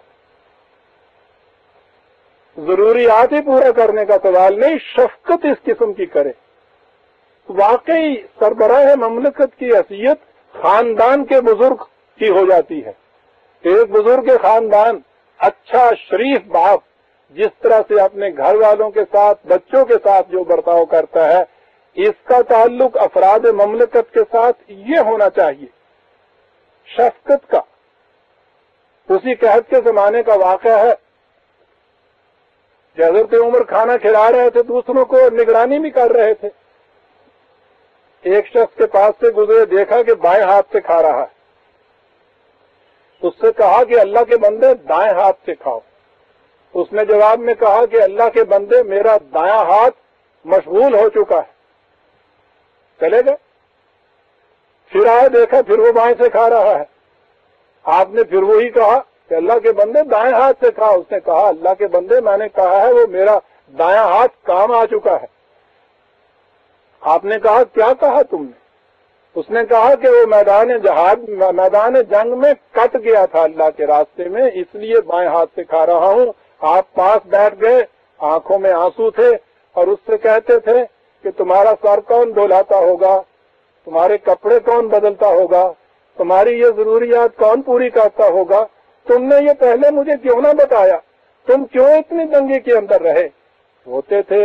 اور اس کے بعد ایک انتظام کیا کہ ایک آدمی اس کو دیا، سواری کا انتظام کیا، اور اس کے بعد اس سے کہا کہ کسی قسم کی بھی اور اگر دقت ہو تو براہ راست مجھ تک یہ بات پہنچانا، اس لیے کہ افراد مملکت میں یہ ضروریات زندگی کھانے پینے کی نہیں ہے، بلکہ کسی کی کوئی دقت اور مصیبت بھی اگر ہو اور میں اسے رفع نہ کر سکوں تو تمہارا تو کچھ نہیں بگڑے گا، مجھ سے باز پرس وہاں ہوگی. اور ان ضروریات کی آگہی کے لیے، معلوم کرنے کے لیے کہ مملکت کے افراد کی کیا کیفیت ہے، آپ کو یاد ہے ان حضرات کا یہ معمول تھا زندگی کا، دن بھر اتنی بڑی سلطنت کے فرائض سر انجام دے رہے ہیں. عزیزان من دیکھیے، اور واقعی ایمان اور تقوی انسان کے اندر اتنی انرجی، اتنی توانائیاں پیدا کر دیتا ہے کہ ہم اس کا احساس ہی نہیں کر سکتے. کوئی چھوٹی سلطنت نہیں تھی برادران عزیز. مدینے سے لے کے ایک طرف آپ دیکھیے کہ مصر تک پھیلی ہوئی ہے، ان علاقوں کو دیکھیے تو کہاں کہاں تک وسعتیں ہیں اس سلطنت کی. اور زمانہ وہ ہے کہ نہ رسل و رسائل کے سامان ہے، نہ مواصلات کے، نہ کمیونیکیشن کے، نہ ٹرانسپورٹ کے، کھجوروں اس کے اونٹوں کے علاوہ وہاں اور ذریعہ کیا تھا خبر رسانی کا، ایک جگہ سے دوسری جگہ بات پہنچانے کا. اتنی بڑی سلطنت کا انتظام بھی ہو رہا ہے اکیلے. اور پھر جب راتوں کو ساری دنیا سوتی ہے تو یہ اتنے مصروف جو تو دن بھر یہ اٹھ کے لوگوں کی خبر گیری کرتے ہیں. ایک ایک عام طور پہ وہاں باہر زندگی خیموں میں ہوتی تھی. خیموں کے پاس جا کر ایک ایک خیمے والے کا حال پوچھتے ہیں، دیکھتے ہیں. اور وہ واقعہ بھی تو آپ کو یاد ہوگا کہ ایک خیمے میں دیکھا کہ ایک مسلم خاتون درد ذہن میں محفوظ ہے، وضع حمل کا وقت ہے، اور کوئی عورت وہاں دوسری ہے نہیں جو دایا گیری کا کام کرے. فوراً بھاگے بھاگے آئے، آدھی رات کا وقت ہے. اور کہاں سے انتظام ہو؟ گھر میں بیوی سے کہا کہ چلو ایک خدمت کا بڑا عمدہ موقع آیا ہے. وہ ساتھ ہو لی، انہیں اندر بھیج دیا. آپ خیمے کے باہر اس کے ساتھ باتیں کرتے رہے. The first lady of the land وہ اندر دایا گری کا کام کر رہی ہیں. یہ رئیس مملکت باہر اس کے خامن کے ساتھ باتیں کر رہے ہیں. نہ اسے معلوم ہے یہ کون ہے، نہ اسے معلوم ہے یہ کون ہے اور کیا ہو رہا ہے. اور یہ علم اس وقت ہوا جب بے ساختہ اندر سے آواز آئی کہ امیر المومنین مبارک ہو، آپ کے بھائی کے ہاں بچہ پیدا ہوا. تو وہ چونکے کہ یہ امیر المومنین کیا. آپ نے کہا گھبرائیے نہیں، ایسے وقت میں کچھ اور انتظام ہو نہیں سکتا تھا، اس لیے میں نے یہ انتظام کر دیا ہے. یہ کیفیت تھی خبر گیری کی. اور اس خبر گیری کے لیے تو پھر وہ واقعہ جسے حضرت عمر رضی اللہ تعالیٰ عنہ عمر بھر دہرایا کرتے تھے اور آنکھوں میں آنسو آیا کرتے تھے اور کہا کرتے تھے کہ خدا کی قسم عمر کو شام کی اس بڑھیا نے بتایا کہ خلافت کسے کہتے ہیں. شام کے سفر سے واپس آ رہے تھے تو ایک رات حسب معمول کسی جنگل میں کسی طرح گشت کے لیے نکلے. ایک اکیلے خیمے میں دیکھا کہ ایک بڑھیا بیٹھی ہے. جا کے اس سے کہا کہ بھائی تمہیں کوئی شکایت تو نہیں؟ اس نے جھنجھلاتے ہوئے کہا کہ جب ملک کے سربراہ خلیفۃ المسلمین کو اس کی پرواہ نہیں ہے کہ کسی کو کوئی شکایت ہے یا نہیں ہے تو میں تمہیں کیا بتاؤں کہ شکایت ہے یا نہیں؟ آپ نے کہا کہ تم نے خلیفہ تک اپنی شکایت پہنچائی ہے؟ اس بڑھیا نے کہا کہ یہ میرا فریضہ نہیں ہے کہ میں شکایت پہنچاتی رہوں، یہ خلیفہ کا فریضہ ہے کہ پتہ لے کہ کس کو کوئی شکایت تو نہیں ہے، اس لیے کہ جب وہ خدائے خبیر اور علیم کے نام پر مملکت قائم کرتا ہے تو اس کو اتنا باخبر اور باعلم ہونا چاہیے کہ ہر فرد مملکت کی شکایات کا اس کو علم ہو۔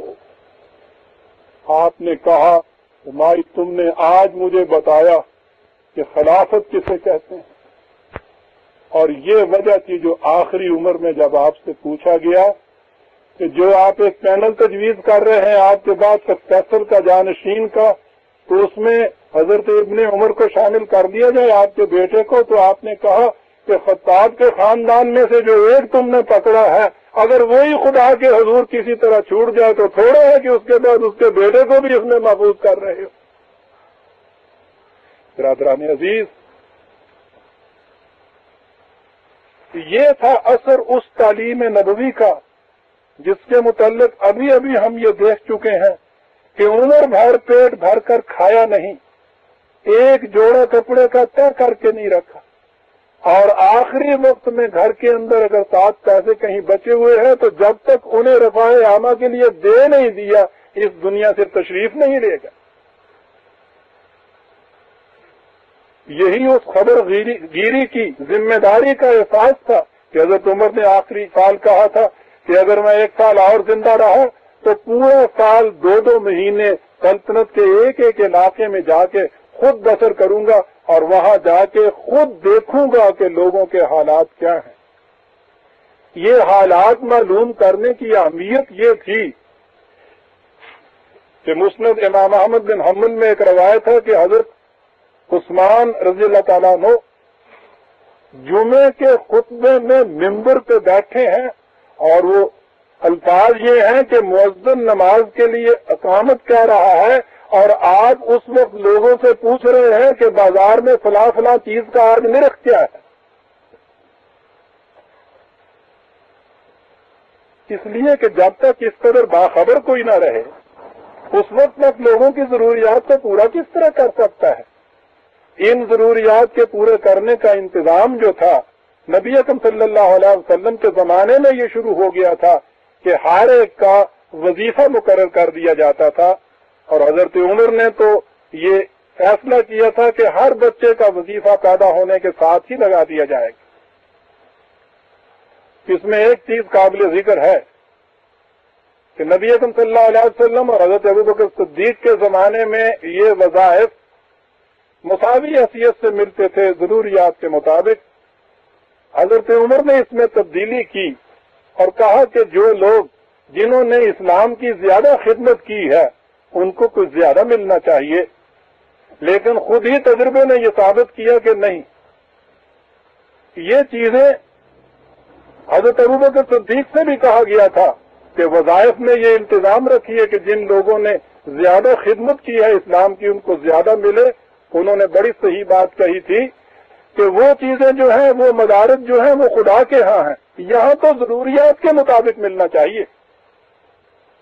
حضرت عمر نے جو اس میں تبدیلی کی تو آخری وقت میں ان کو احساس ہوا کہ لوگوں کے پاس ضرورت سے زائد کچھ چیزیں بچ گئی ہیں، زیادہ مل رہا ہے، تو انہوں نے یہ کہا کہ میں اگلے سال جب یہ وظائف کو دوبارہ تعین کروں گا تو پھر اسی نہج پہ لوٹ آؤں گا جو رسول اللہ اور حضرت ابوبکر صدیق کے زمانے میں تھا کہ ضروریات کے مطابق دیا جائے۔ اور آپ نے یہ فرمایا کہ جو امور میں پہلے طے کر چکا ہوں اگر مجھے آئندہ ان کے طے کرنے کا موقع ملا تو میں امیروں سے ان کی فاضلہ دولت لے کر مہاجرین کی ضرورت مندوں کے درمیان تقسیم کر دوں گا۔ اور دوسرے مقام پہ ہے کہ انہوں نے کہا کہ اگر میں 1 سال اور زندہ رہا تو وظائف میں سب سے نیچے کے لوگوں کو سب سے اوپر کے لوگوں کے ساتھ ملا دوں گا۔ افسوس یہ ہوا کہ آپ کی شہادت ہو گئی اور اگلے سال تک آپ اس کے لیے زندہ ہی نہ رہے، ورنہ یہ قرآن کریم کی اس آیہ جلیلہ کی عین عملی تفسیر تھی کہ جس میں کہا گیا ہے، سورہ نحل میں ہے یہ کہ وَاللَّهُ فَضَّلَ بَعْضَكُمْ عَلَى بَعْضٍ فِي الرِّزْقِ فَمَا الَّذِينَ فُضِّلُوا بِرَادِّ رِزْقِهِمْ عَلَى مَا مَلَكَتْ أَيْمَانُهُمْ فَهُمْ فِيهِ سَوَاءٌ أَفَبِنِعْمَةِ اللَّهِ يَجْحَدُونَ کہ جن لوگ کی کیفیت یہ ہے یہاں معاشرے کی کہ بعض لوگوں کو اکتساب رزق کی زیادہ صلاحیت ہوتی ہے، بعض میں کم ہوتی ہے، وہ زیادہ کما لیتے ہیں، لیکن جو اس طرح سے زیادہ کما لیں انہیں چاہیے کہ وہ جو ضرورت سے زیادہ ہے ان لوگوں کی طرف لوٹا دیں کہ جن کی ضروریات اس سے پوری نہیں ہوتی، تاکہ وہ سب اس میں مساوی ہو جائیں۔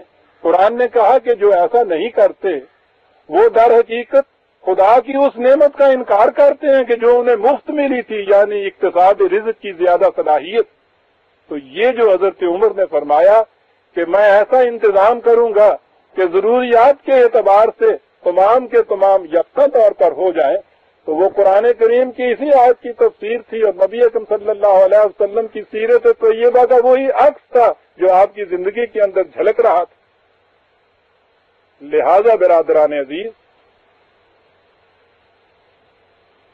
روایات میں جو آ رہا ہے کہ حضور کی زندگی اس قدر فاقے کی زندگی، اسرت کی زندگی، افلاس کی زندگی تھی، تو اس کی وجوہات وہ نہیں ہیں جو بیان کی جاتی ہیں کہ آپ نے آخرت کے مقابلے، دنیا کے مقابلے میں آخرت کو ترجیح دی، نہ ہی یہ وجہ ہے جو دوسرے عام طور پر بیان کرتے ہیں کہ اللہ تعالیٰ اپنے مقرب بندوں کی آزمائشیں کیا کرتا ہے اور اس طرح ان پر اسرت اور افلاس طاری کر دیا کرتا ہے۔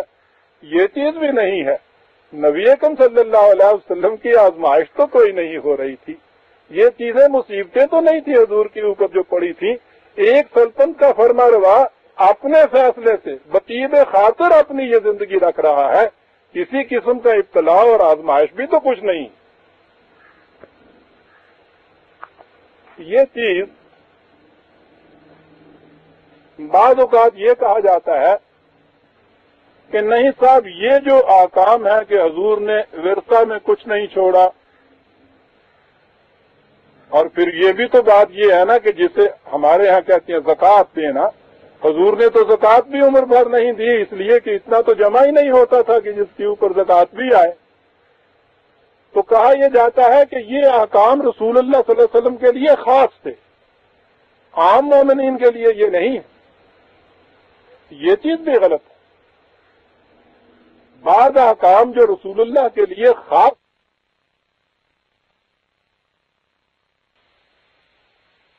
خدا کے نام پر اگر مملکت قائم کی جائے گی تو خدا نے جو ذمہ داریاں مخلوق کی اپنے اوپر لی ہیں، مملکت کا فریضہ ہوگا کہ ان ذمہ داریوں کو پورا کرے، اور میں سب سے پہلے اس کا نمونہ بن کے آپ کو دکھاتا ہوں۔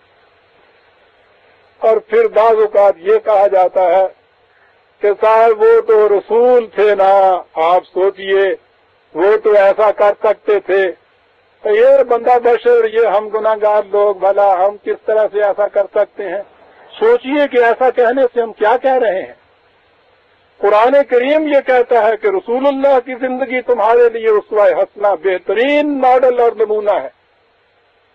اور اگر کیفیت ہو کہ وہ زندگی ایک رسول ہی بسر کر سکتا تھا، ایک دوسرے مسلمانوں کے لیے ممکن ہی نہیں کہ اس قسم کی زندگی بسر کریں، تو حضور کی حیات طیبہ ہمارے لیے اسوہ حسنہ کس طرح سے بن سکتی ہے؟ اصل میں یہ ساری دقتیں اس لیے پیش آتی ہیں کہ ہمارے سامنے جو مروجہ اسلام کا نقشہ ہے وہ کچھ اور ہے۔ اس نقشے کے اندر یہ حیات طیبہ کے جتنے بھی درخشندہ یہ نگ ہیں وہ فٹ نہیں بیٹھتے، بجائے اس کے کہ ہم قرآن کریم کے احکام اور حضور کی سیرت طیبہ کو سامنے رکھ کے اپنے موجودہ اسلام کو اس نقشے کے مطابق بنائیں، ہم کرتے یہ ہیں کہ اس اسلام کو تو معیار قرار دیتے ہیں، اور پھر اس کے بعد کبھی قرآن کریم کی آیات کی تعویل کی، جہاں تعویل نہ ہوئی وہاں ان کو منسوخ قرار دیا، نبی اکرم صلی اللہ علیہ وسلم کی حیات طیبہ کے ان واقعات کے متعلق کبھی وہ ترجیح بیان کی، کبھی یہ تعویل بیان کی، کبھی یہ کہہ دیا کہ صاحب یہ چیز تو حضور ہی کی تھی، اصل میں عام مسلمانوں کے لیے تو یہ چیز ہے نہیں۔ برادران عزیز، بات یہ نہیں۔ اسلامی مملکت کے سربراہ کی یہ وہ ذمہ داریاں ہیں جن کے متعلق قرآن کریم نے یہ خود کہہ دیا کہ وَوَضَعْنَا عَنْكَ وِزْرَكَ الَّذِي أَنقَضَ ظَهْرَكَ 94/23 94/2-3 ہم نے تجھ پر سے اس بوجھ کو اٹھا لیا جس نے تیری کمر توڑ رکھی تھی۔ برادران عزیز، اتنی مخلوق کا ذمہ دار بن جانا کوئی چھوٹی بات نہیں ہے۔ ایک شریف باپ جس کے 5-7 بچے ہوں، اس سے پوچھئے کہ وہ کتنا بڑا بوجھ ہے جس سے وہ وقت سے پہلے بوڑھا ہو جاتا ہے، بشرطے کہ وہ شریف باپ ذمہ داریوں کا احساس رکھتا ہو۔ اور اتنا شریف باپ جیسے محمد رسول اللہ صلی اللہ علیہ وسلم تھے، یہ کروڑوں مخلوق جن کی اولاد تھی، کیا ان کی ذمہ داریوں کا بوجھ اس نے حضور کو قبل از وقت بوڑھا نہیں کر دیا ہوگا؟ قرآن کہتا ہے وہ بوجھ جس نے تیری کمر توڑ دی تھی، آفرین ہے تجھ پر، اس طرح سے تم نے وہ اپنی ذمہ داریوں کو پورا کیا، وہ بوجھ اٹھا لیا۔ اور برادران عزیز، اس کے ساتھ ہے آگے کہ وَرَفَعْنَا لَكَ ذِكْرَكَ، یوں تیرا ذکر دنیا میں بلند ترین مقام کے اوپر پہنچا۔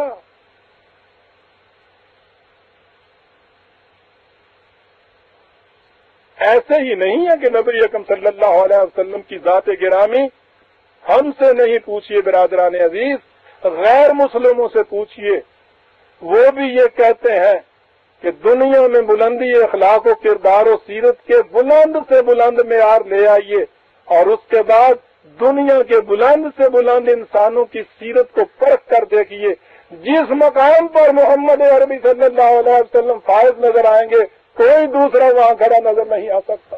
وَرَفَعْنَا لَكَ ذِكْرَكَ، بلند کیا ہم نے تیرے ذکر کو۔ کیوں بلند کیا؟ اس لیے کہ وہ بوجھ جس نے تیری کمر توڑ دی تھی، تو نے اسے اس حسن و خوبی سے اس ذمہ داریوں سے عہدہ برات ہوا کہ دنیا کے سامنے ایک بلند ترین نمونہ بن گیا۔ آپ نے اپنی سیرت طیبہ سے دکھایا یہ کہ سلطنت کے سربراہ اور ارباب نظم و نسق کو اپنا معیار سب سے نیچے رکھنا چاہیے اور امت کا معیار پھر بلند کرتے چلے جانا چاہیے، بلند سے بلند تر کرتے چلے جانا چاہیے۔ اور یاد رکھیے برادران عزیز، اس بلندی معیار کی کوئی حد نہیں ہے۔ یہ نہیں ہے کہ کہیں پہنچ کے آپ کہہ دیں کہ اس کے بعد پھر اونچا معیار ہو نہیں سکتا۔ معیار یہ ہے کہ اس کو کہکشاں کی بلندیوں تک پہنچایا جائے، لیکن یہ نہیں کہ ایک طبقے کو تو آپ سریا کی بلندیوں پہ پہنچا دیں اور دوسرا طبقہ چاہے تو سرا کی پستیوں میں رینگ رہا ہو۔ اس کے لیے دیکھیے تکنیک کیسی عمدہ ہے، طریقہ کیا حسین ہے، اور وہ یہ کہ سلطنت اسلامیہ کا فرما روا تخت کے اوپر خود نہیں بیٹھتا، وہ تخت کے اوپر انسانیت کو بٹھاتا ہے، قوم کو بٹھاتا ہے، خود اس تخت کو اپنے کندھوں پہ اٹھاتا ہے اور اوپر اٹھتا چلا جاتا ہے، اوپر معیار بلند ہوتے چلے جاتے ہیں، اسی نسبت سے نیچے اس کا معیار بلند ہوتا چلا جاتا ہے اور اس کو کہکشاں کی بلندیوں تک پہنچا دیتا ہے۔ معراج نبوی صلی اللہ علیہ وسلم اسی حقیقت کی دلیل ہے۔ انسان ان بلندیوں کے اوپر پہنچ سکتا ہے، لیکن مملکت کا سربراہ مملکت کو نیچے چھوڑ کر خود اس طرح بلندیوں پہ نہیں پہنچتا، وہ پہلے ان کو بلندیوں تک پہنچاتا ہے اور ان کو بلندیوں تک پہنچانے کا ذریعہ بنتا ہے۔ یاد رہے کہ میں نے جو بار بار یہ سربراہ مملکت کہا یا ارباب نظم و نسق کہا، تو اس کے یہ معنی نہیں کہ یہ ذمہ داریاں انہی تک ہیں، وہ تو نمونہ بنتے ہیں، مملکت اسلامی کے تمام افراد کی یہ ذمہ داریاں ہیں کہ وہ تمام انسانیت کی ذمہ داریوں کو اپنے سر کے اوپر لے. اب یہ پوری امت کی ذمہ داریاں ہو گئی. جو رسول اللہ صلی اللہ علیہ وسلم کی ذمہ داریاں ہیں، حضور کے بعد وہ ذمہ داریاں اس امت کی ذمہ داریاں تھیں. ان کا معیار زیست یہ ہونا چاہیے تھا کہ دنیا کی قوم میں پرترین قوم جس معیار سے جیتی ہے، دنیا کی یہ قوم کے جس کے لیے کہا تھا کہ شہداء علی الناس ہم نے تم کو بنایا ہے، تمام انسانیت پر نگران کرنے والا تم کو بنایا ہے، جن کے متعلق کہا تھا کہ یہ طوافین کی جماعت ہے کہ دنیا آرام سے سوئے اور یہ کوتوال کی طرح رات کو پہرا دیتی پھرے. اس امت کا معیار زیست یہ ہونا چاہیے تھا کہ یہ انسانیت کو تخت پہ بٹھاتی اور نیچے سے اس کو بلند کرتی ہوئی چلی جاتی، اور اس طرح سے وَرَفَعْنَا لَكَ ذِكْرَكَ کی یہ بھی حامل ہو جاتی، دنیا میں اس کا ذکر بھی بلند ہوتا ہوا چلا جاتا. اور میں پھر یہ بھی عرض کر دوں کہ اس کہنے سے یہ مطلب نہیں ہے کہ ہم آج جس مقام پہ ہیں یا دنیا کے سربراہ جس مقام پر آج ہیں وہ کل ہی اٹھیں اور وہ پلنگ سے اتر کر زمین پر سونا شروع کر دیں. یہ بات نہیں ہے. اس چیز کو وہ اپنے سامنے اپنا معیار رکھیں کہ وہ قوم جس نے دنیا کی کہ معیار کو بلند کرنے کی ذمہ داری لی ہے، اس نے اس چیز کو اپنے سامنے معیار نصب العین رکھنا ہے. اس قوم کے ارباب نسل و نسق اور ذمہ دار افراد انہیں چاہیے کہ سیرت محمدیہ صلی اللہ علیہ وسلم کو اپنے سامنے نصب العین کے طور پر رکھیں اور آہستہ آہستہ گریجولی رفتہ رفتہ اس مقام بلند کے اوپر پہنچتے چلے جائیں. جیسا میں نے ابھی عرض کیا ہے، یہ مطلب نہیں ہے کہ وہ ایک ہی دن میں یہ چیز کر لیں، وہ ایک ہی دن میں پلنگ سے اتر کر زمین پر سو جائے. چاہیے ان کو یہ کہ وہ زمین پر سونے والوں کو آہستہ آہستہ پلنگ پر سلاتے چلے جائیں، اور جب تک ان میں سے ہر ایک پلنگ پر نہ سو جائے، انہیں پلنگ پر نیند نہ آئے، اتنا تو کم از کم ہو جانا چاہیے. یہ ہے برادران عزیز جو سیرت محمدیہ صلی اللہ علیہ وسلم دنیا کے سامنے ایک نمونہ پیش کرتی ہے کہ اس مملکت کو اور مملکت کے سربراہ کو کس قسم کا ہونا چاہیے. وہ نمونہ کہ جس کے متعلق اقبال نے ایک شعر میں یہ کہہ دیا کہ بوریا ممنون خواب راہتش، بوریا ممنون خواب راہتش اور تخت اسرا زیر پائے امتش. امت کے پاؤں کے نیچے تو کسرا کا تخت اور یہ خود بوریا کے اوپر سونے والا شہنشاہ.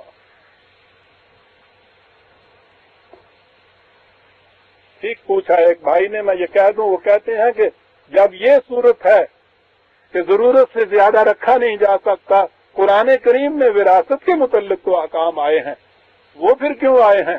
برادران عزیز، یہ اس زمانے کے احکام ہیں جس زمانے میں ابھی یہ نقشہ آپ کے سامنے مملکت کا نہیں آئے گا. یہ تو آہستہ آہستہ وہاں تک آپ پہنچیں گے. اس دوران میں تو یہ نقشہ آپ کا وہی کچھ رہے گا.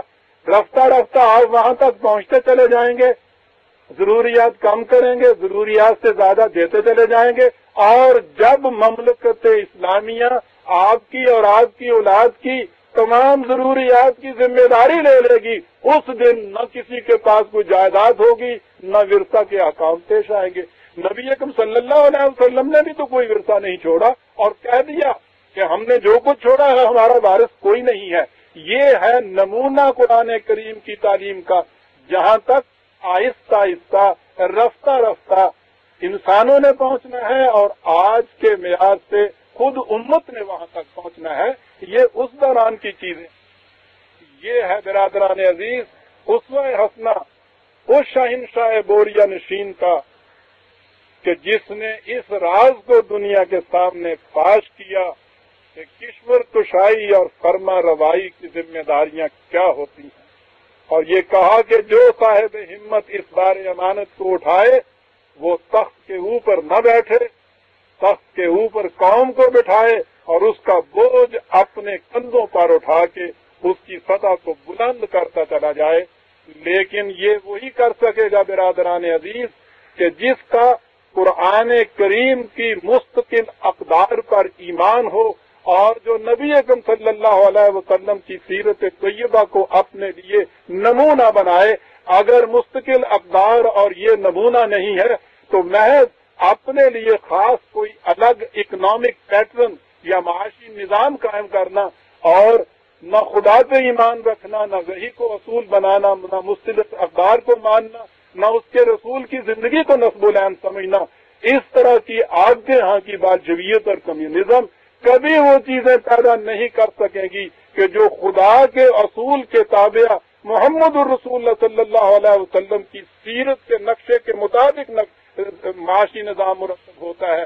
یہ صرف دنیا میں یہ نظام کر سکے گا، اور جب تک دنیا نے اس راز کو نہ سمجھا دنیا اس جہنم سے کبھی نہیں نکل سکتی جس میں وہ آج محفوظ ہے.